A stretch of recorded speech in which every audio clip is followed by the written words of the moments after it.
నీళ్లు, నిధులు, నియామకాలు ఈ మూడింటి కోసం కోట్ల మంది రోడ్డెక్కారు. హక్కుల కోసం పోరాటం చేశారు. అస్తిత్వం కోసం ప్రాణాలు త్యాగం చేశారు.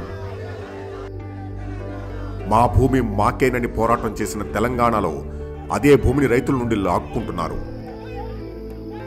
వార్డు మెంబర్ కూడా కాని రేవంత్ రెడ్డి అన్న తిరుపతి రెడ్డి భూములు లాక్కుంటామని పబ్లిక్ గా బెదిరిస్తున్నాడు. వెనకడుగు వేసే ప్రసక్తి లేదు. ఎదురు తిరిగిన రైతులు జైళ్లలో మగ్గుతున్నారు. ప్రశ్నించిన రైతులు పోలీసుల చేతిలో చిత్రహింసలను అనుభవిస్తున్నారు. 10 ఏళ్ల బీఆర్ఎస్ ప్రభుత్వంలో అత్యధిక దిగుబడితో దేశంలో ప్రథమంగా నిలిచిన తెలంగాణ రైతులు కాంగ్రెస్ ప్రభుత్వంలో రోడ్డెక్కారు.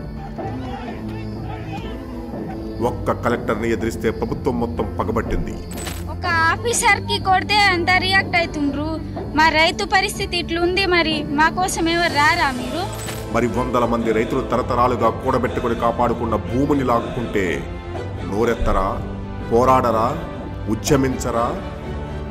తెలంగాణ ద్రోహులతో ఉన్న నీకు ఈ గడ్డ పోరాటం దెబ్బ రుచి తగిలినట్టు లేదు. ఇప్పుడు చూపిస్తాం చూడు.